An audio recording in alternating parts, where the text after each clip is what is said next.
My engagement with the course has really enriched my ability to critique my own work, to play the long game a little bit and understand what the impact might be sensitively on the people who we'll be working with and on the participants. And it's helped me to hone a language with which to describe those things with the person who might be co-facilitating with me.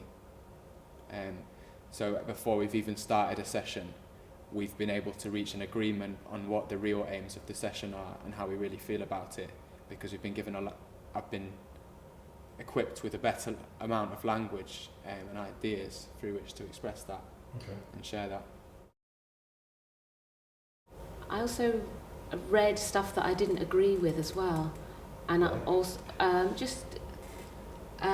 think I was able to carve out more of a professional identity for myself than I had before, and I worked out what I was most interested in and what I wasn't as interested in, and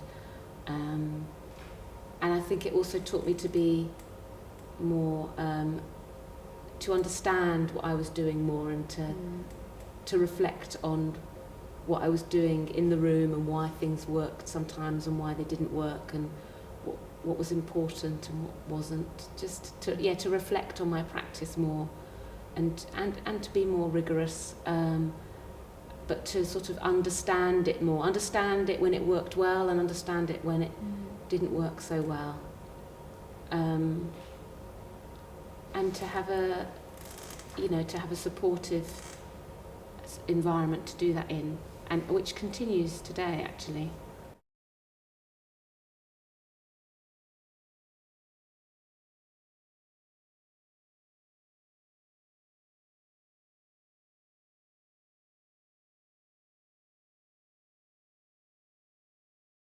I felt that the MA really supported me in discovering what my practice was and linking all those different parts in my life together to create my own practice. So not emulating someone else's, but actually making the practice of Anna Bosworth and making that make sense and rigorous and a kind of truth, a reality in my own life.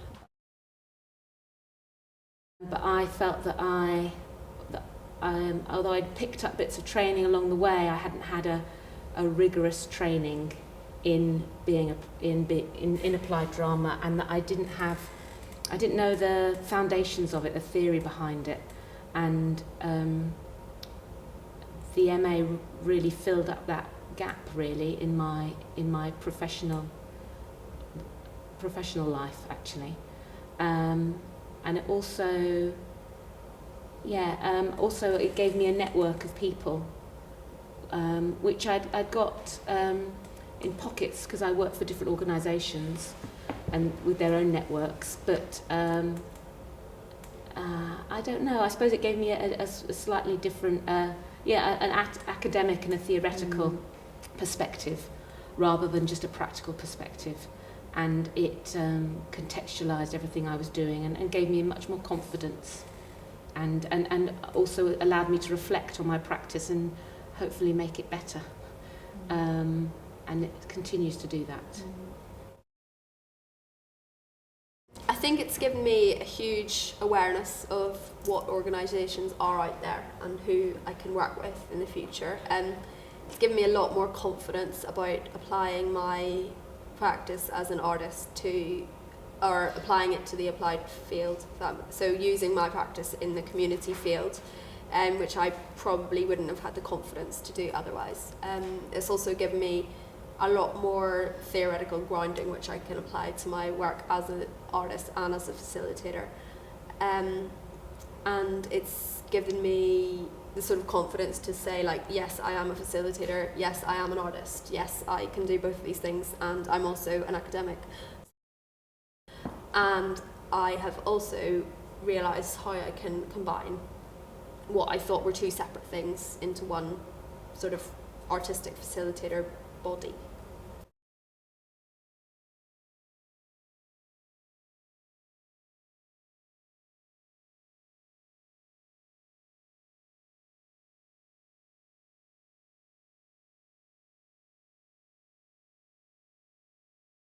I created my own training scheme over a lifetime's career in the arts, really.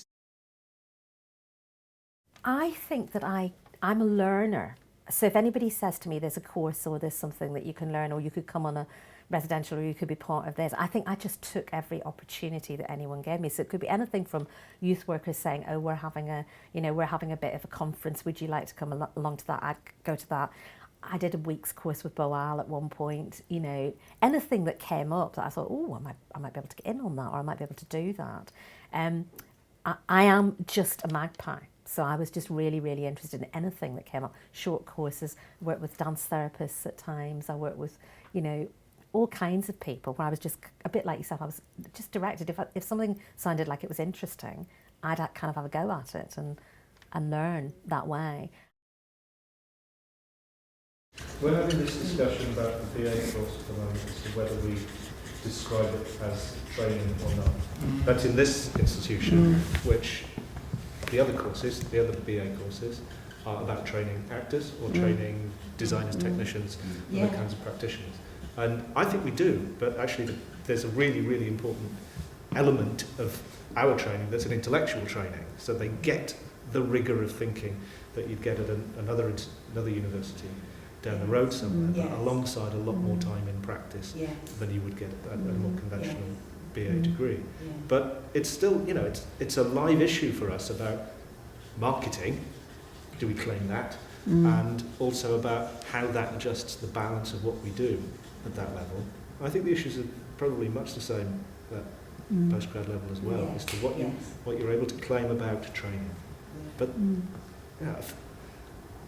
people are looking at that because there's been an increasing, students are looking for that, and applicants are looking for that because there's been an increasing professionalisation of the field over the last 20 years, from it being a choice that you make as an artist to do this kind of thing, politically motivated probably more than anything, I think, a few decades ago. But now it's become a career path. It's another choice to do what you do. If you're interested in drama, you can see routes into being a practitioner of this kind, rather than learning about it and then going, there's alternative places to do this, or ways or reasons to do it in a different situation.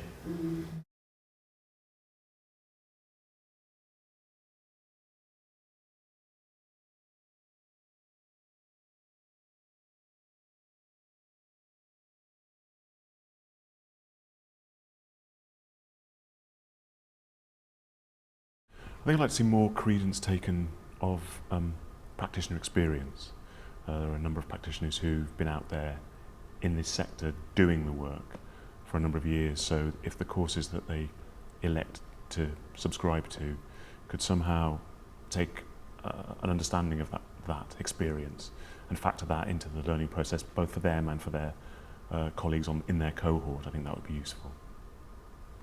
So sometimes it's too much based in the academic tradition and not enough in the practice of artists. It's not that there's it's based in the academic tradition. It's just more the fact that there are things that can be learned via experience that can feed back into the analysis of theoretical models or historical contexts, and some way that that can be accounted for as part of the study, I think would be beneficial to the courses. I think there should be less tight structures to the programmes so that they're more flexible and more responsive in a sense of centering on the students and what they bring, and then where their learning journeys can be, so that it starts with where they're at in a sense and can nurture a lot of their developing practice skills alongside the underpinning theory input, conceptual ideas, and that is really well informed with input from real world, real life practitioners and practice, and that they have a very close relationship with the students so that they can mentor the students as well as give examples of their practice and their work.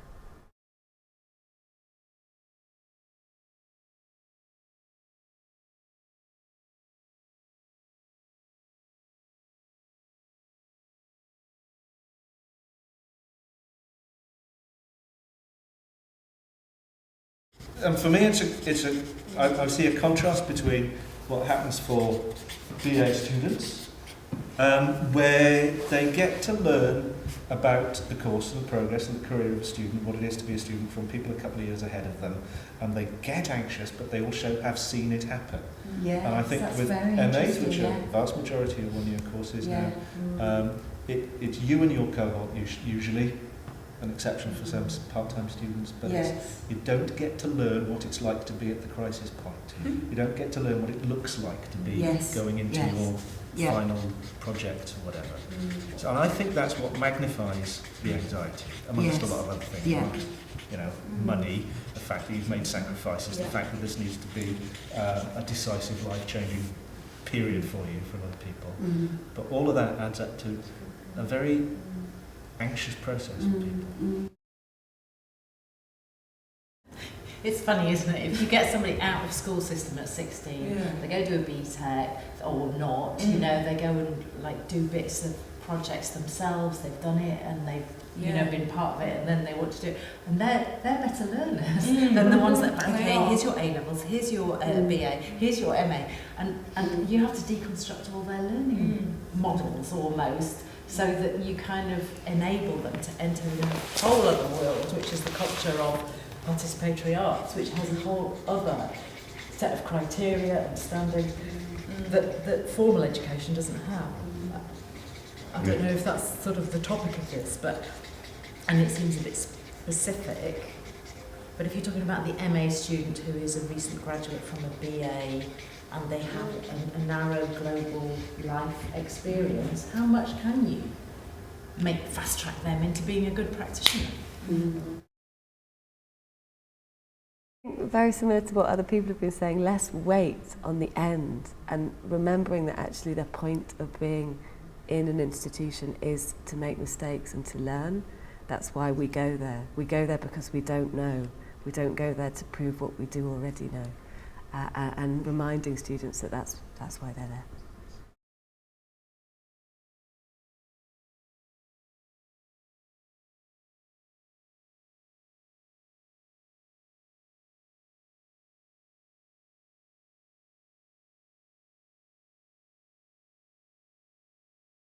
I'd like to see more diversity in staff and students.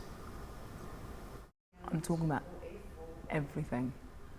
So more diversity in staff and students in its widest sense. So I'm talking about ethnicity, gender, class, education, ability, the roots in. I think if we have a student body and a staff body that reflects the people that we are going to end up applying the drama onto, then we'll be in a better position.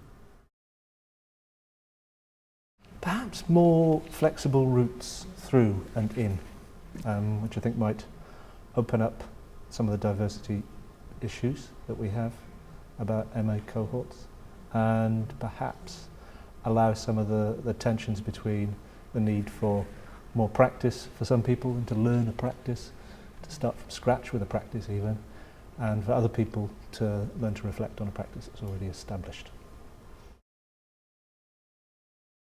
more mentoring opportunities, more close relationships between the academy and practice, more flexible structures with less focus on assessment, more opportunity for the students, for student-centred approaches which look at what students bring and where they're at and how that can be nurtured, and the diversity of presence at that postgraduate level is much more accessible to people from a wide range of backgrounds, which will enrich the general community of learning as well.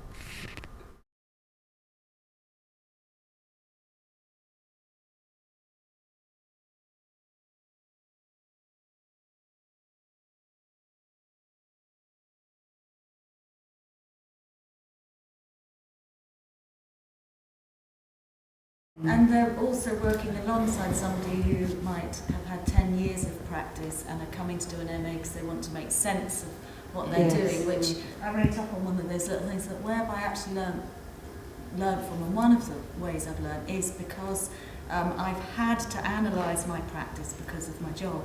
So I've had to make sense of it so that I'm not reinventing the wheel and I'm understanding why things worked and why that moved on from one thing to the other. And it does make my brain hurt. And, you know, if I didn't have to do it, I'd have to have a lot of free time to think, oh, I'll go and do that because it hurts. But actually I'm so grateful that I've had to do that because it's been the most rewarding bit of learning. So, but it takes time, it takes space, so that you also have the MA student who's coming because they want a sense of space to be and a structure within which they have to do that because it's so hard to do on your own.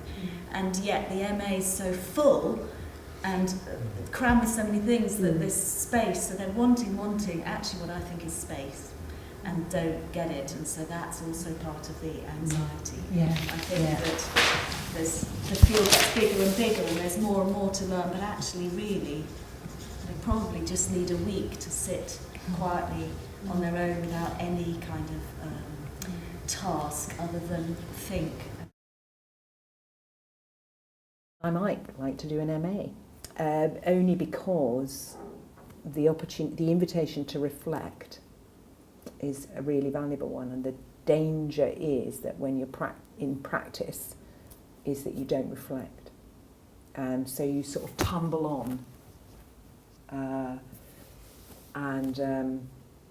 I think that might be very, very interesting, just to have time to stop and think.